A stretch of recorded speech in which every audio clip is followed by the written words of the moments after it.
आज चाहिँ हामीलाई डिनरको लागि दाजुभाउजूले बोलाउनु भएको छ, दाजुभाउजूको घरमा यहाँ आएर होइन। अनि हामी चाहिँ आएको पनि छौँ, हामी 4जना आएका छौँ, अघि नै परबाट छोडेर यहाँ दाजुभाउजूमा आइसकेको छौँ होइन। तर यहाँ दाजुभाउजूले बोलाउने मात्रै हो, काम चाहिँ सबै मैले नै गर्नुपर्छ क्या। यो लोकल कुखुरा हो।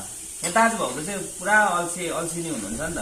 उहाँहरूले चाहिँ यो पोल्नुभन्दा तातो पानीमा खुल्क्याउने कुरो गर्नुहुन्छ। यो तातो पानी खुल्क्याएको भन्दा चाहिँ यो पोलेर बनाएको चाहिँ एकदम राम्रो टेस्ट हुन्छ, बबाल टेस्ट हुन्छ। तपाईँहरू कतिजनाले चाहिँ मन पराउनुहुन्छ होला होइन।